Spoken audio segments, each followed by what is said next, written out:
Coucou tout le monde, donc on se retrouve aujourd'hui pour un test produit action. J'avais commencé dans une précédente vidéo à faire un haul action avec test pochoir, mais il y a eu beaucoup de questions qui m'ont été posées par rapport au test que j'ai réalisé. Donc du coup, j'ai ressorti 2 pochoirs, une feuille. J'ai pris la mousse nouveau, la foncée, que j'ai reçue dans ma dernière commande de 1001 créations sur Facebook. Et donc il y a une personne qui m'a demandé, et j'ai trouvé que c'était une bonne question, à l'aquarelle, qu'est-ce que ça donne? Alors j'ai jamais essayé, donc c'était l'occasion d'essayer d'utiliser les pochoirs avec des aquarelles. Donc ce que je vais faire, c'est que je vais baisser la caméra et puis on va faire les tests ensemble. Donc là, on voit bien la feuille. J'ai sorti 2 pochoirs, donc le pochoir à pois et ce pochoir à fleurs arabesques. Pourquoi j'ai sorti ces pochoirs?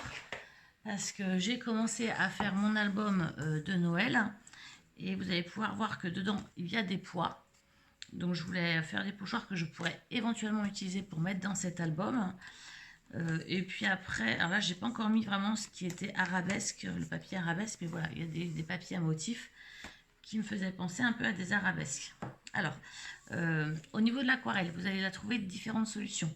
Vous allez pouvoir trouver des feutres aquarellables. J'en ai, c'est vrai que je ne les ai pas préparés pour vous montrer. C'est possible de le faire avec des feutres aquarellables. Pour être plus simple aujourd'hui, je vais utiliser les Distressed Ink que j'achète donc sur la boutique 1001 Créations.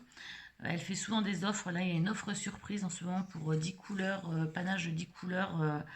Couleur surprise, je ne sais plus combien, 18,90 je crois, quelque chose comme ça. Moi je prends les petits pads maintenant, puisque les gros, comme ça, finalement, à moins d'avoir des couleurs comme celle-ci que j'utilise beaucoup, quand c'est des utilisations occasionnelles, je préfère prendre les petits. Donc là, on va sortir le vert, ce vert-là, le vert Pin Needles. Je vais sortir également le Moid Lawn, celui-ci.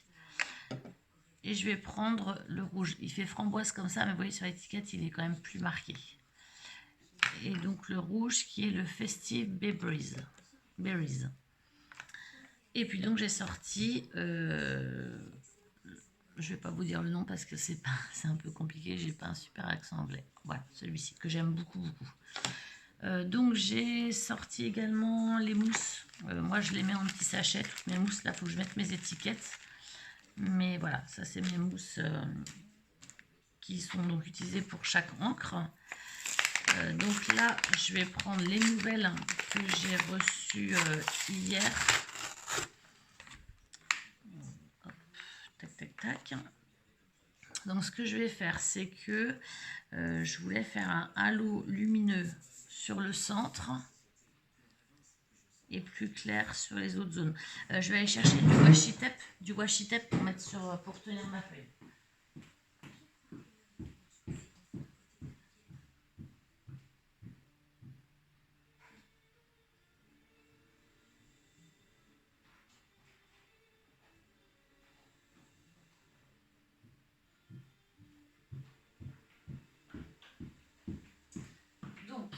J'arrive, excusez-moi, je m'étais très mal préparée, je suis arrivée vite fait de mes courses et je me suis mise à faire ça.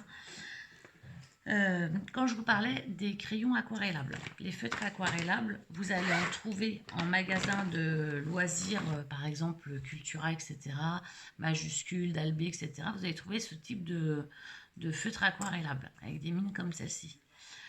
Ils sont très très bien, j'avoue, moi je les trouve vraiment super, je les utilise quand j'ai des petites zones à faire. Pour de la colorisation, j'utilise beaucoup ces feutres-là. Ce qu'il faut savoir, c'est que tout bonnement et tout bêtement, des feutres comme ceux-là, c'est des Crayola, je crois, de Maped, ouais, c'est ça. Comme cela, eh ben, ils vont également vous permettre de faire de l'aquarelle avec. Vous les déposez sur une plaque de plexi, vous coloriez, vous humidifiez et ça vous fait de l'aquarelle. Donc n'investissez pas au départ dans des vrais feutres aquarelles. Utilisez plutôt la plupart des crayons feutres pour enfants sont, comme on aime bien, nettoyables à l'eau pour pas que ça tâche. Donc ce sont des feutres aquarellables. À partir du moment où ça se nettoie à l'eau, c'est aquarellable. Donc, je mets mon washi tape pour vous montrer tout ça. Hop. Je vais optimiser un petit peu ma feuille quand même. Donc, je mets un petit peu de washi. C'est juste pour tenir ma feuille là, parce que je pense qu'il va falloir faire plusieurs passages. Je ne l'avais pas fait l'autre fois, parce que c'était une vidéo démo rapide. Mais là, c'est vraiment juste pour... Donc, quand on va faire ce type de colorisation, il va y avoir plusieurs choses que l'on va pouvoir faire. C'est soit on prélève directement dans le tampon et on va venir donc tapoter légèrement notre pochoir. Donc ça, c'est possible de le faire. Et puis, je vais vous montrer en le diluant à l'eau également. Alors là, par contre, je ne sais pas si ça va fonctionner. Ça, je sais que ça fonctionne, ça marche. Si je les dilue à l'eau, qu'est-ce que ça va donner? Vous voyez, je mets un tout petit peu d'encre sur mon plexi.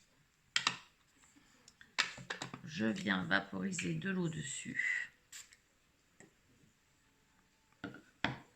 Pour moi, ça ne va pas changer grand-chose. Ouais, en fait, ça dilue. En un sens, je ne pensais pas, mais ça marque un peu plus la couleur. Donc, c'est peut-être pas mal non plus.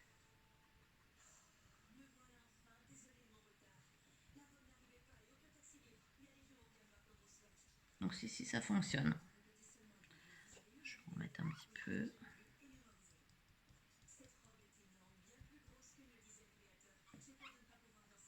Et hop, on vient essuyer notre feuille. Ce que je vais faire, c'est que je vais venir mettre un petit peu... Alors, j'ai pas... Je suis vraiment une bique, j'ai rien prévu.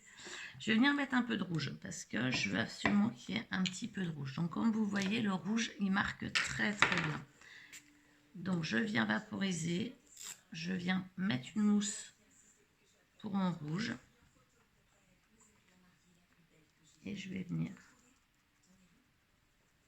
mettre des traces de rouge. Alors peut-être que l'avantage, là je suis en train de voir ça, qu'on va avoir avec ces techniques-là, c'est qu'en fait, comme c'est aquarellé, les couleurs se mélangent plutôt bien l'une entre elles. Donc c'est sympa. Je pense que vous allez aussi pouvoir le faire avec les Distress Oxide.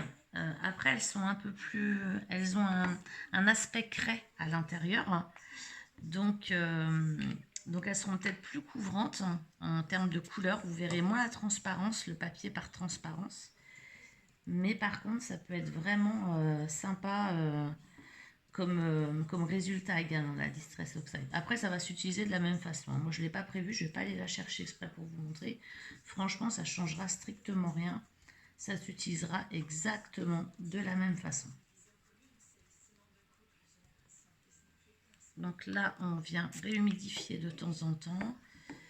Donc je ne sais pas si ça va être utilisable moi pour ma création, puisque je ne suis pas sûre que ça redonne vraiment ce que j'ai envie d'avoir en couleur, mais bon. On va voir la surprise en défaisant le pochoir. On va voir si éventuellement ça n'a pas fait... si ça n'a pas bavé en dessous. Parce qu'en fait, ce qui me faisait peur, c'est ça, c'est que ça bave. Alors surtout là, comme je l'humidifie. En l'humidifiant, j'avais vraiment cette crainte-là du côté qui bave un peu, quoi.